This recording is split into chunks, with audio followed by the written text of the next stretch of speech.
उन सारी लीलाओं का वर्णन आज के एपिसोड में आप सुनेंगे कि प्रभु कैसे अपने भक्तों से मिलते हैं, किन किन रूपों में मिलते हैं, और साथ साथ दक्षिणेश्वर माँ काली के मंदिर में। और उसके अगले दिन जब मैं पहुंचा कोन नगर के 12 महादेव के गंगा घाट पर, तो ये 2 दिनों में यानी 13 मई 2024 और 14 मई 2024 इन 2 दिनों में कलकत्ते में कौन सी घटना घटी और कौन सा चमत्कार प्रभु ने किया, कैसे साक्षात माँ को, काली माँ को अपना मंदिर छोड़कर मेरे पास रामायण सत्संग सुनने के लिए आना पड़ा, और क्यों आई माँ, क्या कारण था, कैसी परीक्षा शिव जी ने और माँ पार्वती ने मेरी ली, कैसी परीक्षा हनुमान जी ने मेरी ली, और फिर कैसी परीक्षा प्रभु श्री कृष्ण ने मेरी कलकत्ते में लेते हुए माँ फिर साक्षात मुझे दिलासा देने के लिए आई, और क्यों आई, वो सारी घटना क्रम जो है ना, मैं आज के वीडियो में आप सब भक्तों तक बताऊंगा।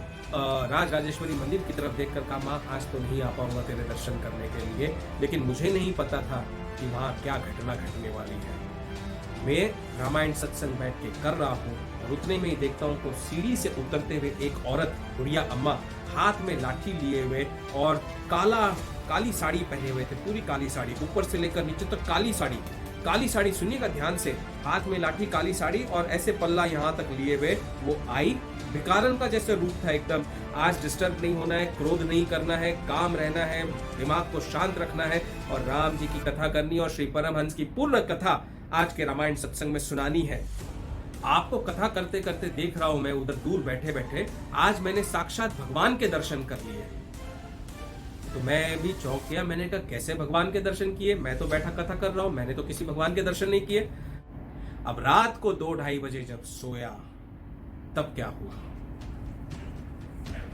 तब रात्रि में मां के दर्शन हुए। श्री राम जानकी बैठे हैं मेरे सीने में, आपका अंतर्मन कहेगा जोड़कर नहीं, राम आए, हमने महसूस किया और हमने देखा भी। मैं आपको हनुमान जी के भी दर्शन कराऊंगा। चित्रकूट के घाट पर भई संतन की भीड़, तुलसीदास चंदन घिसे तिलक देत रघुबीर। मुझे ज्ञात हुआ ये तो हनुमान जी की आवाज लग रही है, क्योंकि मैं हनुमान जी से पहले भी मिल चुका हूँ, उनके दर्शन कर चुका हूँ, और सामने तो साक्षात बालाजी मेरे सामने मनुष्य रूप में खड़े मेरे साथ साथ चल रहे हैं। अब बताइए प्रभु, किनके दर्शन करूं मैं, अंदर खड़ी पत्थर की मूरत के या साक्षात आपके। जैसे ही थोड़ी सी रामायण सत्संग हुई वैसे सिक्योरिटी वाले आ गए, बोले भैया उठो उठो उठो यहाँ से, जल्दी जल्दी बंद करो बंद करो, बंद करने का टाइम आ गया। पर बड़ी बदतमीजी से बोले वे।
नमस्कार, जय श्री राम, राधे राधे। 13 मई 2024 और 14 मई 2024 कलकत्ता का वो सफ़र कभी नहीं भूल सकता हूँ, क्योंकि वो जो सफ़र था वो इतना चमत्कारिक था, इतने रहस्यों से भरा हुआ सफ़र था कि आपने उसका एक हिस्सा पिछले रविवार को दक्षिणेश्वर माँ काली के मंदिर में कलकत्ते में हुई रामायण सत्संग में देखा। दूसरा हिस्सा आप अगली रामायण सत्संग में अगले रविवार को देख पाएंगे। तो मैंने सोचा कि हमारा जो ये रामायण सत्संग का सफ़र चला आ रहा है पिछले 2 वर्षों से, जब से भगवान श्री कृष्ण की आज्ञा से रामायण सत्संग शुरू हुआ, घर से शुरू हुआ, लेकिन फिर तिरुमाला में जब पहुंचा था मार्च 2024 में, वहां श्री राम और लक्ष्मण के मनुष्य रूप दर्शन करने के बाद प्रभु की आज्ञा हुई कि अब तीर्थ तीर्थ घाट घाट पर रामायण सत्संग होनी है, तो अब घर से नहीं बाहर जाकर हर तीर्थों पर तुम्हें रामायण सत्संग करना है, ताकि भक्त तुम्हारे साथ जुड़ सके। जो जीव भटके हैं वो जुड़ सके, जिन्हें मैं तुम्हारे साथ जोड़ना चाहता हूं ताकि वे धर्म के मार्ग पर आगे बढ़े, वे जुड़ सके। उन सारे भक्तों को जोड़ने के लिए प्रभु का आदेश था कि तीर्थों पर जा जाकर रामायण सत्संग करनी है। तो मैंने तिरुमाला से पहली रामायण सत्संग बाहर शुरू की। आज का जो एपिसोड है रामायण सत्संग का, आज के एपिसोड में मैं और आप हम आमने सामने बैठकर बातें करेंगे और आपको तिरुमाला से लेकर बैजनाथ धाम तक जो घटना घटी उसका संक्षेप में आपको डिटेल बताऊंगा, इंफॉर्मेशन दूंगा, जिससे आपको समझ में आएगा कि भगवान जो है वे हमारे बीच रहते हैं, हमारे साथ रहते हैं, और भक्तों के साथ में प्रभु जो है अनेकों लीलाएं करते रहते हैं, और ऐसी ऐसी बाल लीलाएं और बड़ों की लीलाएं करते हैं कि आपको समय रहते कई बार समझ में भी नहीं आता है, और कई बार आपको समझ में आता है तब तक देर हो चुकी होती है, लेकिन प्रभु तो यहीं पर होते हैं। तो उन सारी लीलाओं का वर्णन आज के एपिसोड में आप सुनेंगे कि प्रभु कैसे अपने भक्तों से मिलते हैं, किन किन रूपों में मिलते हैं, और साथ साथ दक्षिणेश्वर माँ काली के मंदिर में। और उसके अगले दिन जब मैं पहुंचा कोन नगर के 12 महादेव के गंगा घाट पर, तो ये 2 दिनों में यानी 13 मई 2024 और 14 मई 2024 इन 2 दिनों में कलकत्ते में कौन सी घटना घटी और कौन सा चमत्कार प्रभु ने किया, कैसे साक्षात माँ को, काली माँ को अपना मंदिर छोड़कर मेरे पास रामायण सत्संग सुनने के लिए आना पड़ा, और क्यों आई माँ, क्या कारण था, कैसी परीक्षा शिव जी ने और माँ पार्वती ने मेरी ली, कैसी परीक्षा हनुमान जी ने मेरी ली, और फिर कैसी परीक्षा प्रभु श्री कृष्ण ने मेरी कलकत्ते में लेते हुए माँ फिर साक्षात मुझे दिलासा देने के लिए आई, और क्यों आई, वो सारी घटना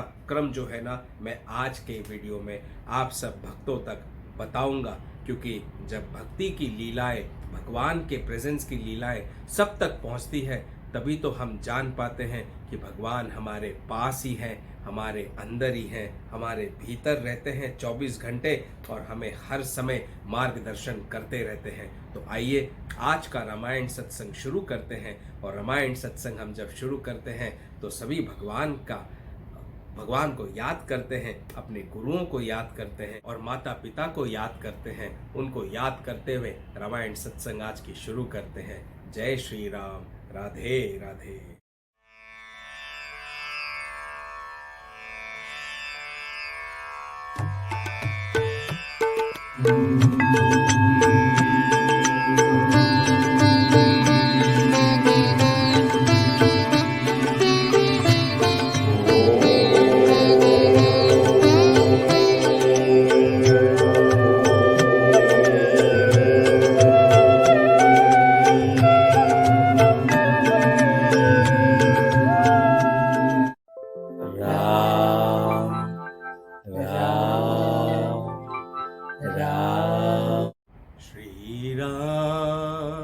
जानकी बैठे हैं मेरे सीने में, श्री राम जानकी बैठे हैं मेरे सीने में, श्री राम जानकी बैठे हैं मेरे सीने में, श्री राम जानकी बैठे हैं मेरे सीने में। देख लो इस दिल के नगीने में, देख लो इस दिल के नगीने में, श्री राम जानकी बैठे हैं मेरे सीने में, श्री राम जानकी बैठे हैं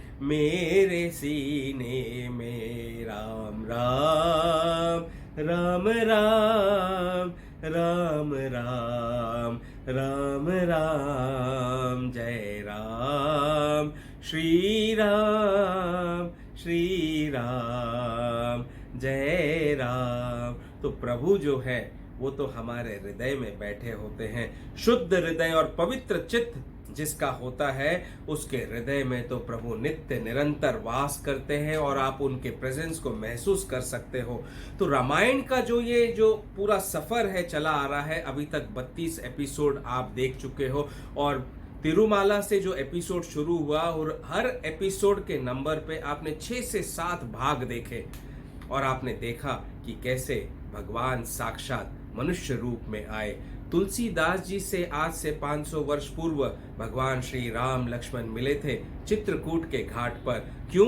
क्योंकि तुलसीदास जी को प्रभु ने कहा था कि तुम्हें कार्य करना है, तुम्हें संसार में अब रामायण को सूक्ष्म रूप से कविता रूप में, काव्य रूप में लिखना है। लेकिन तुलसीदास जी का मन नहीं मान रहा था, तो वे हनुमान जी से बोले, जो हनुमान जी अलग रूप में आए थे तुलसीदास जी से मिलने के लिए। उन्होंने कहा उनसे कि मैं तब तक नहीं मानूंगा जब तक आप मुझे मेरे राम और लक्ष्मण से मुलाकात नहीं करा देंगे।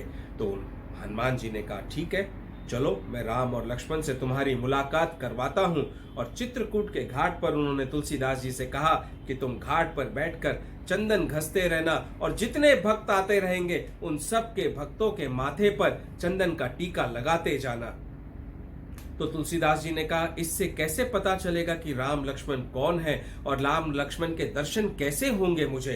तो हनुमान जी ने कहा कि जो तुम्हें फिर से टीका लगाए, तुम्हारे टीका लगाने के बाद वे ही होंगे राम और लक्ष्मण साक्षात। इस बात को ध्यान देना और ध्यान रखना। तो बोले तुलसीदास जी वाह वाह, चलो हम चलते हैं। सुबह सुबह चित्रकूट के घाट पर पहुंचे और चित्रकूट के घाट पर पहुंचकर चंदन घिसने लगे और जितने भक्तों का बहुत तांता लगा था उस दिन वहां पर। कई भक्त आ रहे जा रहे थे। देखिए ये कथा क्यों बता रहा हूं, क्योंकि इस कथा को मैं जोड़ूंगा अपने तिरुमाला के सफर से, जिसमें आपको बताऊंगा कैसे राम और लक्ष्मण आए, तिरुमाला में आए, उसके बाद क्या क्या घटना घटी और वो घटना घटने के बाद कैसे मैं तीर्थ घाट भटकते भटकते बैजनाथ धाम में अंत में पहुंचा और उसके बाद कलकत्ते हम आए, तब क्या क्या घटना घटी। ये सारी घटनाक्रम आपको आज की रामायण सत्संग में संक्षेप में सुनाऊंगा और फिर डिटेल में अगर आपको देखना है तो आप तिरुमाला से रामायण सत्संग का जो भाग है वो सारे भागों को देखिए, आप अपने आप समझ जाएंगे। अपने आप आपको भगवान के प्रेजेंस की एविडेंस जो होता है, प्रूफ जो होता है वो मिल जाएगा। आपका अंतर्मन कहेगा झकझोरकर कि नहीं, राम आए, हमने महसूस किया और हमने देखा भी। मैं आपको हनुमान जी के भी दर्शन कराऊंगा प्रयागराज के भाग वाले में जब आप देखोगे। तो हुआ यूं कि तुलसीदास जी तो चंदन घसे जा रहे हैं, भक्त आते जा रहे हैं। चित्रकूट के घाट पर बहुत भीड़ हो गई है संतों की। तुलसीदास जी सबको चंदन लगाते जा रहे हैं, राम राम रटते जा रहे हैं और वो लगाते वे भूल ही गए कि वे वहां पर किस लिए आए थे। और उतने में कुछ समय बाद देखते तो सामने से 2 युगल पुरुष, एकदम जवान, एकदम सुंदर, एक श्याम वर्ण और एक गौर वर्ण। ध्यान पूर्वक सुनिएगा, एक श्याम वर्ण और एक गौर वर्ण। इतनी आभा उनके शरीर से प्रकट हो रही थी। वे वहां पर आए, तुलसीदास जी के निकट आए और तुलसीदास जी ने उन्हें भी चंदन लगाया। श्री राम जानकी बैठे हैं मेरे सीने में, श्री राम जानकी बैठे हैं मेरे सीने में। ऐसे लगाते गए, चंदन लगाया और उन दोनों युगल कुमारों ने भी तुलसीदास जी के चंदन की जो चोपड़ी होती है उस चोपड़ी में से चंदन निकालकर तुलसीदास जी को तिलक किया। लेकिन तुलसीदास जी के ऊपर तो प्रभु की माया ऐसी बिफरी कि वे जान ही नहीं सके। वे भूल गए उस समय कि हनुमान जी ने उनसे क्या कहा था।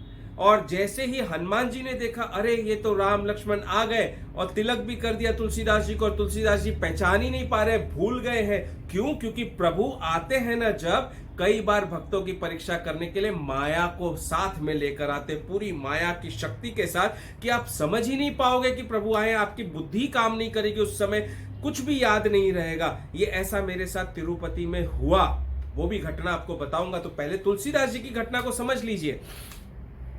तो हनुमान जी ने देखा कि तुलसीदास जी तो भूल गए, और तो हनुमान जी ने तुरंत के तुरंत तोते का रूप लिया और जाकर उसी पेड़ के ऊपर बैठ गए जिस पेड़ के नीचे तुलसीदास जी बैठे थे। और राम लक्ष्मण तो तिलक करके थोड़ा सा आगे निकल गए और हनुमान जी ने ऊपर पेड़ के टहनी पर बैठे बैठे कहा, चित्रकूट के घाट पर भई संतन की भीड़, चित्रकूट के घाट पर भई संतन की भीड़, तुलसीदास चंदन घिसे तिलक देत रघुबीर, तुलसीदास चंदन घिसे तिलक देत रघुबीर। इतना बोलना हनुमान जी का तोते के रूप में तुलसीदास जी ने सुना और उनके पटल खुले, भगवान की माया छटाक से हटी और तुलसीदास जी उठ के खड़े हुए और भागे और जाकर श्री राम और लक्ष्मण के चरणों में गिर पड़े और राम जी के चरणों को पकड़कर आंखों से अश्रु की धारा, भक्ति की धारा ऐसी बहने लगी। प्रभु ने उन्हें उठाया और अपने गले से लगाया और फिर तुलसीदास जी ने अपने जीवन को कृत्य कृत्य माना। उन्हें सब कुछ याद आ गया कि वे कौन हैं, क्यों आए हैं धरती पर। वे तो साक्षात वाल्मीकि जी हैं जिन्होंने वाल्मीकि रामायण लिखी थी और वाल्मीकि जी को ही भगवान ने फिर से कलयुग में कहा कि आपको जाना पड़ेगा और जाकर अपनी रामायण को काव्य रचना के रूप में बनाना पड़ेगा, लिखना पड़ेगा, क्योंकि कलयुग के जीव के पास समय काफी कम होता है। 100 वर्ष की तो आयु होती है मैक्सिमम, अभी तो 60-70 वर्ष की आयु में कितने लोग चले जाते हैं। तो इतनी कम आयु में इतनी बड़ी वाल्मीकि रामायण की जो पढ़ाई है वो सब मनुष्य के लिए बहुत दुर्बल हो जाएगा, बहुत कठिन हो जाएगा। तो उसे आप एकदम सुंदर सी साथ एकदम ऐसी सरल भाषा में आपको लिखना है ताकि हर जीव के घर घर राम कथा हो सके और रामायण हर जीव गा सके। ये तुलसीदास जी को याद आ गया और तुलसीदास जी ने फिर तब से रामचरितमानस को लिखने का कार्य आरंभ किया।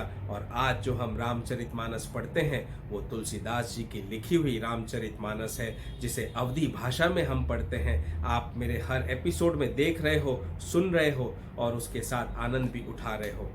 अब रामायण सत्संग तो जो है 9 दिनों में हो जाती है, 1 दिन में अखंड रामायण होती है, 30 दिन में मास पारायण होता है। सूक्ष्म रूप से यदि आपको रामायण सत्संग, रामायण के बारे में जानना है, रामायण सुनना है, तो मेरा श्रावण का मास पारायण का पॉडकास्ट है, श्रावण रामायण श्रावण पॉडकास्ट जो है वो आप सुनिए। वो 30 अध्याय 30 एपिसोड जो है, 30 एपिसोड में संपूर्ण रामायण है, अवधी भाषा में गाई हुई है।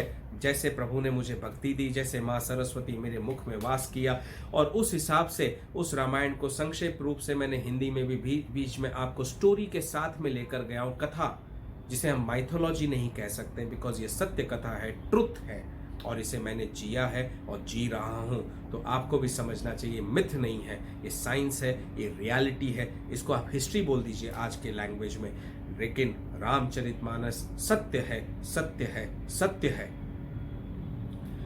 तो उसे आप जब देखोगे तो 30 दिन में आपको समझ में आ जाएगा। लेकिन ये जो रामायण सत्संग प्रभु ने मुझे आज्ञा दी, हर तीर्थ घाट घाट जाकर करने की, इस रामायण सत्संग में हो क्या रहा है? जिस भी तीर्थ पर जाते हैं वहां पर 3 से 4 दोहों तक, श्लोकों तक का रामायण पढ़ता हूँ, ज्यादा से ज्यादा 1 या 2 पन्ने, और फिर उसको बहुत डिटेल में भगवान जैसे आज्ञा देते, जैसी वाणी देते, वैसे आपको सुनाता हूँ। तो हुआ क्या था तिरुपति में जब मैं पहुंचा, अब तिरुपति में भेजा भी तो था मुझे मेरे हनुमान जी महाराज ने ही स्वप्न देकर, और कहा था कि तुम्हें वहां जाना है। उन्होंने मुझे स्वप्न में तिरुपति में मौजूद 108 तीर्थों में सबसे महान मंदिर जो है कपिलेश्वर महादेव का जो मंदिर है, वो मंदिर भी भगवान ने मुझे स्वप्न में दिखाया। और कैसे दिखाया? महादेव नहीं दिखाया, उन्होंने ये दिखाया कि उस मंदिर से काले रंग की प्रतिमा, एक मेल डीटी, मतलब मेल पुरुष जो होते हैं, मेल भगवान, आदमी पुरुष भगवान जो है, उनकी काले रंग की मूरत और उनके दोनों तरफ काले रंग की स्त्री की मूरत, ये ऐसी मूरत उस मंदिर से बाहर निकली, निकलते निकलते ऊपर चली गई पहाड़ों पर, और पहाड़ों पर जाते ही इतनी रोशनी फेंक कर वहां पर तिरुपति जी का दर्शन मुझे साक्षात हुआ स्वप्न में। और फिर हनुमान जी ने कहा, तुम्हें जाना है, राम पुकार रहे हैं, इंतजार कर रहे हैं, तुम्हें तिरुमाला में जाना है। और तिरुमाला में जिस दिन दर्शन करने के लिए जाने वाला था, बृहस्पतिवार का दिन था, सुनिएगा ध्यान से, दिन को भी समय को भी, बृहस्पतिवार का दिन था। मेरा बृहस्पतिवार का 13 वर्ष का तप चल रहा है और वो व्रत चल रहा है। तो बृहस्पतिवार का व्रत तो था ही उस दिन एकादशी भी थी, यानी 11 भी थी। इतना शुभ समय था और उसी दिन ब्रह्म मुहूर्त में सुबह सुबह 4 बजे भगवान विष्णु ने चतुर्भुज रूप में दर्शन देकर मुझसे कहा, आज से रामायण सत्संग तिरुमाला में होनी है और तुम्हें तिरुमाला में रामायण सत्संग करनी है। मैं सुनकर दंग रह गया। सुबह 5 बजे जैसे ही उठा, भगवान के दर्शन करके एकदम मुख से ओम नमो भगवते वासुदेवाय, ओम नमो भगवते वासुदेवाय, ओम नमो भगवते वासुदेवाय, ऐसे ही मुख से वाणी निकल रही थी। और मैंने मेरे पिताजी को और मेरे भाई को कहा कि प्रभु की ऐसी आज्ञा हुई है कि रामायण सत्संग आज तिरुपति में होना है, तिरुमाला में जब हम ऊपर जाएंगे भगवान के दर्शन करने के लिए। उसी दिन का हमारा तिरुमाला का, तिरुपति जी का दर्शन, बालाजी के दर्शन का टिकट भी था जो हमने लिया हुआ था। सुबह सुबह हमें 6:30 बजे तक पहुंचना था तिरुमाला, तो हम 5 बजे निकल पड़े। ना तो मेरे पास रामचरितमानस थी, ना कोई सुविधा थी कि मैं कहीं पर रामायण बैठकर कर सकूं, लेकिन वो सारी सुविधा जो है भगवान ने ऐसे करा दी कि पूछिए मत। अब तुलसीदास जी की घटना जो मैंने आपको बताई, उस घटना को आप याद करिए, अभी आपको बताई। और तिरुमाला में जब मैं पहुंचा उस थर्सडे के दिन, मार्च महीने में 2024 को जब पहुंचा वहां पर तिरुमाला में, तो वहां की लाइन में जब मैं खड़ा था, खड़े खड़े वहां पर ऐसी घटना घटी अद्भुत, क्योंकि साक्षात राम और लक्ष्मण वहां मनुष्य रूप में आए थे मुझसे मिलने के लिए। मैं तो खड़ा था अंदर बालाजी के दर्शन करने के लिए, तिरुपति बालाजी के दर्शन करने के लिए लाइन में अपने भाई और पिताजी के साथ में खड़ा था, और राम और लक्ष्मण मनुष्य रूप में आए हैं ये मुझे ज्ञात भी नहीं था, पता भी नहीं था। मैं तो भक्ति में चूर्ण था अपने, और भक्ति में डूबा हुआ। श्री राम जानकी बैठे हैं मेरे सीने में, श्री राम जानकी बैठे हैं मेरे सीने में। ऐसे भजन गाया जा रहा था, राम राम का जाप करे जा रहा था। और उतने में ही पीछे से कहीं से बहुत दूर लाइन में से आवाज आई, वेंकटरमना गोविंदा गोविंदा, श्री रमना वेंकटरमना गोविंदा गोविंदा, गोविंदा गोविंदा वेंकटरमना गोविंदा, गोविंदा गोविंदा वेंकटरमना गोविंदा। ऐसी आवाज आई, और कोई व्यक्ति था जो इस भजन को गा रहा था। पहली बार अपने जीवन में इस भजन को मैंने अपने कानों से सुना, कभी आज तक नहीं सुना था ये भजन, कहीं पर भी टीवी में, रेडियो में, किसी भी चैनल पर मैंने नहीं सुना था। पहली बार वहां पर वो व्यक्ति जो गा रहा था उसके मुख से वो भजन सुना, और उसके साथ साथ सबके सब गोविंदा गोविंदा वेंकटरमना गोविंदा, सारे भक्तों का तांता जितना लाइन में लगा था सबके सब वही गाने लगे। और उनकी आवाज को सुनते ही मेरे जो चेतना के पटल होते हैं, आप बोल दो, या माया का प्रभाव होता है, वो थोड़ा सा कम हुआ, और मुझे ज्ञात हुआ ये तो हनुमान जी की आवाज लग रही है, क्योंकि मैं हनुमान जी से पहले भी मिल चुका हूं, उनके दर्शन कर चुका हूं। उनकी आवाज मतलब वो आप कह सकते हो, आप सोच सकते हो कि आवाज कैसे आपको याद है कि वो हनुमान जी की, क्योंकि जब भगवान बोलते हैं ना तो आपको अंदर से आभास हो जाता है कि हाँ ये हनुमान जी की आवाज है। वो शक्ति है, वो पावर होती है भक्ति की, और शुद्ध चित्त की को आपको समझ में आ जाता है। मुझे भी वहां खड़े खड़े समझ में आ गए, तो हनुमान जी की पुकार लग रही है और हनुमान जी गोविंदा गोविंदा कर रहे हैं, यानी यहाँ पर कुछ तो है।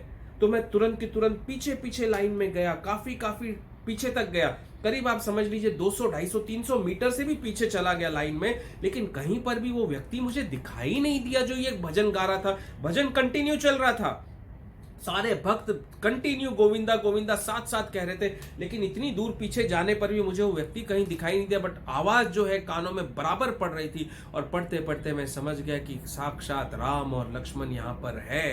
क्योंकि तुलसीदास जी को जैसे हनुमान जी ने कहा था कि चित्रकूट के घाट पर भई संतन की भीड़, तुलसीदास चंदन घिसे तिलक देत रघुबीर, वैसी ही पुकार, सेम वैसी पुकार। दिख तो नहीं रहे हैं कौन गा रहा है वो, लेकिन कोई तो है हनुमान जी के रूप में। हनुमान जी आए हैं किसी रूप में, और वे गा रहे हैं ये भजन। कहीं ना कहीं किसी पंछी के रूप में बैठे होंगे, किसी मनुष्य के रूप में बैठे होंगे, मुझे दिखाई नहीं दे रहे, लेकिन उनकी आवाज सुनाई दे रही है, गोविंदा गोविंदा वेंकटरमना गोविंदा, गोविंदा गोविंदा वेंकटरमणा गोविंदा गोविंदा गोविंदा वेंकटरमणा गोविंदा गोविंदा गोविंदा वेंकटरमणा गोविंदा गोविंदा गोविंदा वेंकटरमणा गोविंदा। मैं भी उस भजन में लीन होते होते गाते गाते मैं अपने पिताजी और भाई के पास में आया और आकर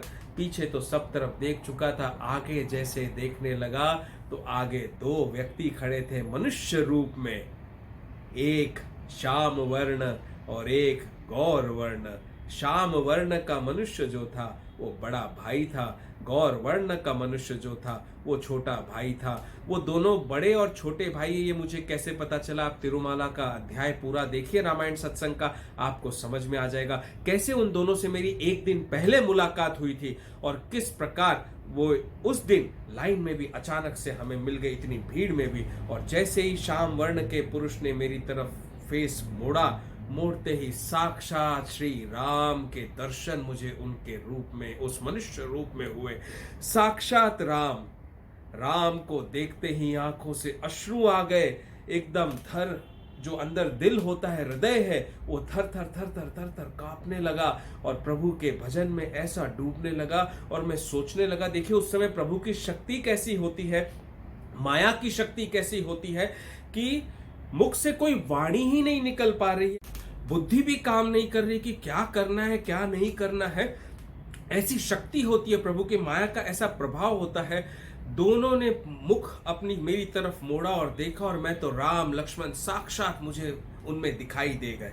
अब आप उसको यकीन करिए या ना यकीन करिए, मुझे पता है मेरे राम और लक्ष्मण पहली बार मनुष्य रूप में तिरुमाला में मुझे मिले। और जैसे ही मैंने उनको देखा, मैंने प्रभु को देखा, प्रभु को देखते ही मेरे अंतर मन ने कहा कि हे प्रभु, आपने तो मुझे तिरुमाला में बालाजी के दर्शन करने के लिए बुलाया और कहा कि यहाँ बालाजी के दर्शन करने आना है। उस मंदिर के दर्शन कराए जिसमें से एक पुरुष भगवान और दो स्त्री का रूपी जो मूर्ति मैंने देखी, वो मंदिर अब तक मुझे दिखाई नहीं दिया है। लेकिन अभी तो फिलहाल मुझे ये पता है कि अंदर तिरुपति में बालाजी की वो पत्थर की मूर्त है और सामने तो साक्षात बालाजी मेरे सामने मनुष्य रूप में खड़े मेरे साथ साथ चल रहे हैं। अब बताइए प्रभु, किनके दर्शन करूं मैं, अंदर खड़ी पत्थर की मूर्त के या साक्षात आपके?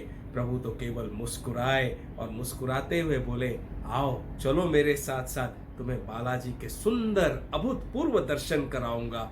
मैं तो मन में सोचने लगा, अरे साक्षात बालाजी भगवान राम तो मेरे साथ चल रहे हैं, तो इनके साथ सुंदर दर्शन और क्या कराएंगे। लेकिन उन्होंने अंदर जाकर बालाजी के मूर्त के गर्भगृह में जाकर दर्शन कराया और बहुत सुंदर दर्शन हुए मेरे तिरुपति बालाजी के भी। और बाहर जैसे ही निकला तो दोनों के दोनों गायब। जनरली प्रसाद के लिए जब लोग दर्शन करके निकलते तो प्रसाद लेने के लिए जाते तिरुपति में लड्डू काउंटर पे, वहां पर भी कहीं नहीं दिखाई दिए, कहीं नहीं दिखाई दिए, दोनों गायब, एकदम गायब। उसके बाद कभी नहीं दिखाई दिए।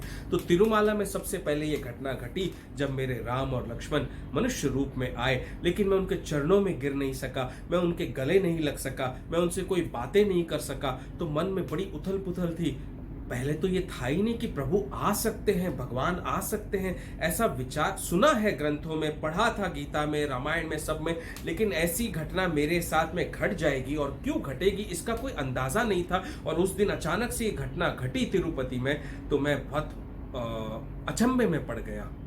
2 दिन बाद मैं नीचे गया तिरुपति में, और तिरुपति में जाने के बाद कपिलेश्वर महादेव मंदिर पहुंचा मैं शुक्रवार के दिन।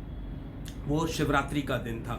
शिवरात्रि के दिन कपिलेश्वर महादेव मंदिर में जब रामायण सत्संग मैंने की, ऊपर जाकर पहाड़ पर चढ़कर पत्थर की शिला पर बैठकर रामायण की किताब को खोला अपने मोबाइल के अंदर, तो देखा तो रामायण की वो कथा उस दिन शिवरात्रि के दिन आई जो शिव और पार्वती के विवाह की कथा है, बाल कांड में प्रथम सोपान में।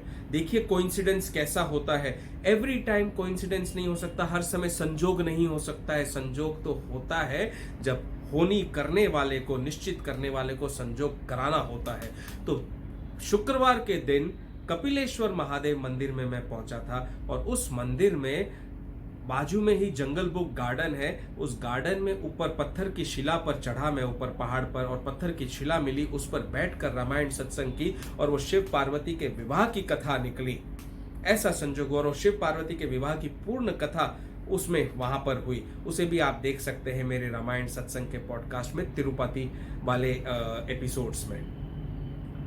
वो देखने के बाद मैं पूरा मंदिर घूमा देखने के लिए कि कौन सी मूर्त थी। मंदिर तो यही था जो मुझे दिखाई दिया था स्वप्न में भगवान ने, लेकिन काली मूर्त जो है 3, एक पुरुष की और 2 महिलाओं की, भगवान की, वो मुझे कहीं दिखाई नहीं दी। लेकिन अगले दिन मुझे वो मूर्त दिखाई दे गई वहां पर। वो मूर्त थी विष्णु भगवान की, रुक्मणी जी के साथ और सत्यभामा के साथ में, तीनों काली मूर्त उसी कपिलेश्वर महादेव के मंदिर में मुझे दिखाई दी। दर्शन हुए मेरे उनके, वो मेरे तिरुपति के एपिसोड में भी आप भी उनके दर्शन कर सकते हो। तब मुझे साक्षात यकीन हो गया कि भगवान ने तिरुपति में भेजा, कोई तो कार्य था जो भगवान को कराना था। उन्हें मुझे दर्शन देकर मुझे मोटिवेट करना था, एनकरेज करना था कि रामायण सत्संग अब तुम्हें खुले आकाश के नीचे धरती पर बैठकर, लोगों के बीच में बैठकर करनी है। संजोग तो ऐसा भी हुआ कि मेरा माइक वाइक सब खराब हो गया, तो जोर जोर से चिल्ला चिल्ला कर रामायण सत्संग करना पड़ा, नहीं तो उसके बगैर रिकॉर्ड नहीं हो सकता है मोबाइल में। और जोर से रामायण सत्संग करने के कारण कई भक्त जुड़ गए जगह जगह, स्थान स्थान पर। और कपिलेश्वर महादेव मंदिर में शिवरात्रि के दिन रामायण करने के बाद अगले दिन फिर मैं गया था वहां पर तिरुपति में जो घटना घटी उसे रिकॉर्ड करने के लिए। और उसे रिकॉर्ड करते समय उस दिन जो चमत्कार हुआ वो तो आपने अपनी आंखों से देखा है। जो भक्त मेरी रामायण सत्संग देख रहे हैं, नहीं देखा है तो आप वापस से जाइए, तिरुपति वाला वो अध्याय देखिए। उसमें कपिलेश्वर महादेव मंदिर के जंगल बुक गार्डन में जैसे ही मैंने प्रवेश किया, द्वार पर ही, गेट पर ही हनुमान जी बैठे थे। उन्होंने मेरी परीक्षा ली। उन्होंने मुझसे पूछा कि क्या है यहाँ पर अंदर, जबकि वो साउथ इंडियन रूप में थे, वेश में थे। गेट कीपर से पूछ सकते थे कि जंगल बुक गार्डन के अंदर क्या क्या है, लेकिन मुझसे शुद्ध हिंदी में, बराबर से टूटी फूटी हिंदी और साउथ इंडियन भाषा की हिंदी में पूछे। कुछ कुछ शब्द जो है शुद्ध हिंदी के भी बोले, तो मैं थोड़ा सा कंफ्यूज हो गया कि ऐसे कैसे साउथ इंडियन भाषा वाला जो व्यक्ति है बोल सकता है। लेकिन उन्होंने जो प्रश्न किए, थोड़ा सा ज्ञान आया कि शायद ये कोई तो व्यक्ति है, हो सकते हैं हनुमान जी। लेकिन उस दिन माया का प्रभाव प्रभु का इतना था कि साक्षात राम और लक्ष्मण दूजी बार उस जंगल बुक गार्डन में मनुष्य रूप में, बाल रूप में आए, आकर मेरे पास बैठे बाईं तरफ और बैठकर मेरी रामायण सत्संग की कथा जो मैं तिरुपति की बता रहा था वो कथा को सुन रहे थे। उस कथा को करते समय मोबाइल में जो लक्ष्मण जी बैठे थे उनका कंधा और सिर रिकॉर्ड हो गया। वो भी जानबूझकर प्रभु ने किया होगा, क्योंकि प्रभु ने रामायण में कहा है, जब तक मैं किसी को जनाना नहीं चाहूं कोई मुझे जान नहीं सकता। और उस दिन प्रभु की माया ऐसी थी कि उनके जाने तक भी मैं उन्हें पहचान नहीं सका। जैसे ही वो बाहर निकले गार्डन से, तुरंत ध्यान में आ गया, प्रभु की माया सिमटी और समझ में आ गया कि साक्षात राम और लक्ष्मण बाल रूप में आए थे। और वो बाल रूप भी कैसा था, जो बड़ा भाई था वो श्याम वर्ण और जो छोटा भाई था वो गौर वर्ण। इन सारी बातों को आप ध्यान से देखिएगा, उस वीडियो में आपको समझ में आ जाएगा कि भगवान साक्षात आए। क्योंकि भगवान के अंदर प्रवेश करते ही गार्डन में गेट कीपर सो गया। मेरे पीछे 2 व्यक्ति बैठे थे चौकीदार के रूप में, वो दोनों खाना खाते खाते वहीं पर सो गए। गार्डन में से सारे पुरुष स्त्री सब गायब हो गए, सब धीरे धीरे खाली हो गए और अंदर सारे वानर ही वानर आ गए। और मैं जहां बैठा था वहां पर सामने 2 गेट पर वानर बैठकर गेट कीपर की तरफ बैठ गए। और तब सामने से वे दोनों बालक राम और लक्ष्मण बाल रूप में, साउथ इंडियन बाल रूप में मेरे पास आए और बैठे और बैठकर मेरी परीक्षा ली प्रभु राम ने। कैसी परीक्षा ली देखिएगा आप उसमें, अभी तो संक्षेप से सब आपको बता रहा हूं। लेकिन ये दूसरा अध्याय था जब भगवान आए और मैं उनसे मिल न सका, मतलब मिला लेकिन चरणों में गिर नहीं सका, उनसे बातें नहीं कर सका। समझ में ही नहीं आया था कि भगवान है, क्योंकि भगवान ने मुझे जनाया नहीं। उस समय माया के साथ में आए तो नहीं जनाया, तिरुमाला में जनाया था उन्होंने। तो अंतर मन में अब तो उथल पुथल ऐसी मच गई ना, और प्रभु से मिलने की चाह जो है वो इतनी तड़प में बदल गई कि मिलना है मुझे कैसे भी करके प्रभु से। मैं हनुमान जी से बहुत गिड़गिड़ाया और हनुमान जी से कहा कि बाबा शुद्ध भक्त हूँ। ऐसी लीला प्रभु क्यों करते हैं? जब मिलने आए ही हैं मुझसे मनुष्य रूप में, तो क्यों अपने आप को उजागर नहीं किया? क्यों मैं उनसे बात न कर सका? क्यों उनके चरणों में गिर नहीं सका? क्यों उनके गले नहीं लग सका? ये तो कोई बात नहीं हुई। ऐसे ऐसे जो है ना छल कपट कम से कम मेरे जैसे भक्त के साथ में न करिए प्रभु, और किसी भी भक्त के साथ में नहीं। भगवान यदि आए तो साक्षात दर्शन दे और प्रेम दे अपना, क्योंकि हम तो उनके प्रेम के लिए बैठे हुए हैं, भूखे हैं। इतना जब बाबा से कहा तो बाबा ने मुझे सपने में दर्शाव दिया और हनुमान जी महाराज ने कहा, अब की बार राम लक्ष्मण सीता मैया के साथ आएंगे, और जब आएंगे तो मैं तुम्हें बताऊंगा कि राम लक्ष्मण और सीता मैया आए हैं। कौन है, किस रूप में है, मैं तुम्हें बताऊंगा और चिताऊंगा कि ये है राम लक्ष्मण और सीता। लेकिन उससे पहले शिव जी और माँ पार्वती आने वाले हैं तुम्हारी परीक्षा लेने के लिए। जब तुम उनकी परीक्षा में सफल हो जाओगे, तब श्री राम लक्ष्मण सीता साक्षात ब्रह्म मनुष्य रूप में तुमसे मिलने आएंगे। बस बाबा का ये कहना, और मेरे अंतर मन में ऐसी तड़प उठी। मार्च का तो वो पूरा टूर करके हम वापस रिटर्न आ गए, लेकिन उसके तुरंत बाद ही, कुछ समय बाद ही, अप्रैल और मई में आज्ञा हो गई कि अयोध्या जाना है, राम मंदिर के दर्शन करने हैं। तब तक दर्शन नहीं किए थे, और अयोध्या जाने के प्लान के साथ साथ फिर हमने प्लान बना लिया, हम अयोध्या जाएंगे, वाराणसी जाएंगे, काशी जाएंगे, प्रयागराज जाएंगे, और हर तरफ जा जाकर फिर अंत में वापस आ जाएंगे घूम फिर कर। और मैंने बैजनाथ धाम का भी प्रोग्राम बना लिया था। तो जब हम अयोध्या पहुंचे, अयोध्या में रामायण सत्संग हुई, काशी में रामायण सत्संग हुई, प्रयागराज गया, प्रयागराज में साक्षात हनुमान जी आए एक झाड़ू वाले का रूप लेकर। आप देखिए, आप उस रूप को भी देख सकते हो, क्योंकि संयोगवश वो रूप जो है इस मोबाइल के कैमरे में कैद हो गया। मोबाइल तो मेरे सामने था। बाबा कैसे आए? हनुमान जी जब आते हैं तो उनके आने का संकेत आप कैसे देख सकोगे और आपको विश्वास कैसे आएगा, वो आप प्रयागराज वाले भाग में देख सकते हो कि कितनी आंधी तूफान एकदम आ गया, और त्रिवेणी का जो जल स्तर है वो एकदम से बढ़ गया। त्रिवेणी का जल स्तर बढ़ा, आंधी तूफान एकदम रेतीली। 2 मई का दिन था मेरे ख्याल से, और दोपहर को समय, हम सुबह जब पहुंचे थे तब तो 40 डिग्री के करीब टेम्परेचर था, और 1 बजते बजते एकदम आंधी तूफान, और त्रिवेणी का जल स्तर बढ़ गया। त्रिवेणी के संगम में जाने के लिए नौकाएं वापस लौट गई, सारा संगम का मार्ग बंद हो गया। और फिर बैठकर वहां जब रामायण सत्संग कर रहा था तो ये मोबाइल कैमरा ऐसे जोर जोर से हिल रहा था, क्योंकि हवा का तेज बहाव था। मैं समझ गया था कि पक्का हनुमान जी तो आए हैं, यहीं आसपास है। और मेरे साथ में मेरे जो परिवार थे उनको सबको किसी ना किसी कारणवश दूर भेज दिया, अलग थलग, और मैं बैठा था अकेला रामायण सत्संग करने के लिए। मोबाइल को यूं हाथ में पकड़े पकड़े मोबाइल हिले जा रहा था, और एकदम से जब रामायण करते करते कर रहा था और रिकॉर्डिंग चल रही थी, उतने में मोबाइल मेरा गिरा नीचे, और गिरते ही मैंने झट से उसको उठाया तो सामने आकर एक व्यक्ति मेरे सामने बैठ गया, पतला सा दुबला सा, हाथ में झाड़ू था जो साइड में रख दिया, और आकर उकड़ू ऐसे बैठ गए जैसे बंदर बैठते हैं, वानर बैठते, ऐसे बैठ गया और बैठकर रामायण सत्संग सुनने लगा ध्यान पूर्वक। मैंने बीच में रामायण सत्संग को रोककर देखा कि ये तो साउथ इंडियन जैसा लग रहा है, या केरलाइट लग रहा है, या कहीं गांव का, पहाड़ी गांव का कहीं लग रहा है इंसान। तो इसको समझ में आ रही होगी जो मैं रामायण सत्संग गा रहा हूं और जो कह रहा हूं, इसको क्या समझ में आ रहा होगा। तो मैंने बीच में रोककर पूछा, आपको समझ में आ रहा है जो मैं रामायण सत्संग पढ़ रहा हूं? तो बोले हाँ हाँ आप पढ़ो, मुझे समझ में आ रहा है। उनका ऐसा कहना, और मेरे को अंदर से ध्यान में आ गया कि ये तो हनुमान जी हैं।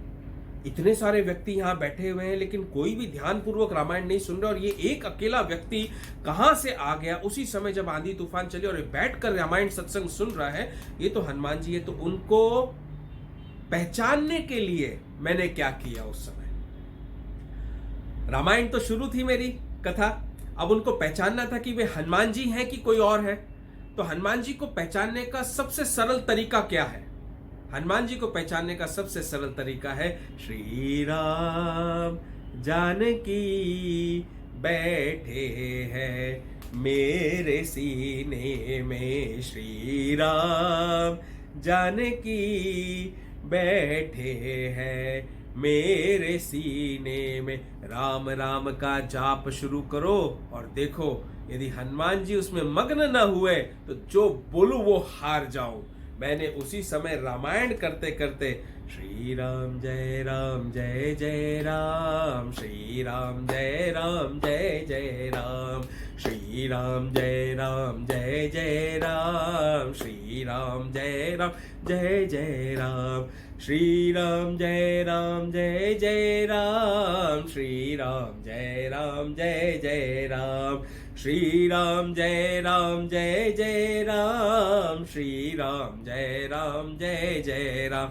ऐसे राम राम का जाप किया और करते करते उनको देख रहा था ध्यान पूर्वक। बैठे बैठे शुरू में तो एकदम ऐसे हिलने लग गई, शरीर बॉडी उनका हिलने लग गया, लेकिन धीरे धीरे एकदम से ऐसे मग्न हो गए और यूं श्री राम जय जय राम, श्री राम जय जय राम, श्री राम जय जय राम, श्री राम जय जय राम। रोका वैसे ही एकदम से जागृत हुए और मैंने देखा और मैं समझ गया कि बाबा बैठे हैं। अब अंतर मन से टेलीपैथी बोल दीजिए इसको, जैसे बात करते हैं अंतर मन से मैंने बाबा से पूछा, बाबा आप यहाँ? रामायण गा रहा हूं और गाते गाते बाबा से पूछा, बाबा आप यहाँ? तो हनुमान जी ने कहा, हाँ पुत्र, तुमने मुझसे कहा था कि जब राम लक्ष्मण सीता जी आएंगे तो मुझे बताना, तो उनका आने का समय हो गया है। वे जल्द ही तुमसे मिलने वाले हैं, लेकिन उससे पहले शिव जी और माँ पार्वती आएंगे और तुमसे मुलाकात करेंगे, तुम्हारी परीक्षा करेंगे। बस परीक्षा में उत्तीर्ण होना वो तुम्हारा कर्म है। मैंने कहा, बाबा जब आप हो साथ, आपका है आशीर्वाद, तो भय किस चीज का? माँ पार्वती और शिव जी परीक्षा लेने आ रहे हैं तो मैं उस परीक्षा में उत्तीर्ण अवश्य होऊंगा, क्योंकि शिव जी जब परीक्षा लेते हैं तो और माँ जब लेती है तो परीक्षा में उत्तीर्ण होने का आशीर्वाद और प्रेम तो आप ही देंगे और जरूर होऊंगा। ऐसा मैंने कहते कहते रामायण की। और अब आप देखिए, मेरी रामायण जब तीर्थ पे जाकर करता हूं तो किस समय स्टॉप करूंगा ये तो किसी को पता नहीं होता है। मुझे स्वयं को नहीं पता होता है कि मैं कहां पर विश्राम ले लूंगा, लेकिन जहां पर मैं विश्राम उस दिन प्रयागराज में लेने वाला था, वो विश्राम का दोहा आखिरी वाला जैसे ही मैंने पढ़ा और सियावर रामचंद्र जी की जय, पवन सुत हनुमान जी की जय बोला, वैसे ही वो व्यक्ति वहां से उठकर तुरंत के तुरंत चल दिया। अब आप सोचिए ये संजोग है कि नहीं है? कितने सारे संजोग आपको गिना रहा हूं भगवान के प्रेजेंस के, मानिए इस बात को। और वो चले गए और मैंने तुरंत फटाफट रामायण अपनी समिटी और तुरंत की तुरंत देखना चाहा कि जाके मिल लूं बाबा से कम चरण तो पकड़ लूं, लेकिन वो ऐसे गायब हो गए ना, उनके गायब होते सारी हवा आंधी तूफान वो भी धीरे धीरे गायब हो गया, कम होता गया। तो मैं समझ गया बाबा थे। और जो मेरा कैमरा जो था मोबाइल, पूरी रामायण सत्संग भर वो ऐसे पकड़ कर बैठे रहे कि आप गाओ रामायण, मैं पकड़े हुए हूँ, रिकॉर्ड हो रहा है। ऐसे हनुमान जी ने सहायता की प्रयागराज में। और जब मैं रामायण सत्संग करके उठा तब उन्होंने ज्ञान दिया अंतर कि ये वही स्थान है जहाँ पर याज्ञवल्क्य जी को भरद्वाज मुनि ने सारी राम कथा जो है सुनाई थी त्रेता युग में। उसी स्थान पर बैठकर जो है मैंने राम कथा करी। और जब एडिटिंग का समय आया प्रयागराज का वीडियो का, एडिट करते समय देखा जब मेरा मोबाइल गिर गया था, गिरते समय पीछे से वही व्यक्ति के आता हुआ जो वीडियो है वो क्लिक हो गया और वीडियो उसमें क्लिक होकर एक मतलब समझे 0.7 सेकंड्स के लिए क्लिक हुआ और उसमें दिखाई दे गए कि हनुमान जी कैसे। आप साक्षात देख लोगे, प्रयागराज के भाग को देख लीजिए, आपको हनुमान जी उसमें दिखाई दे जाएंगे। प्रयागराज के बाद तो अब दिल आप समझ सकते हैं, जब हनुमान जी कह दे कि राम आने वाले हैं तो कितनी उथल पुथल मच जाती। और फिर मैं बैजनाथ धाम पहुंचा।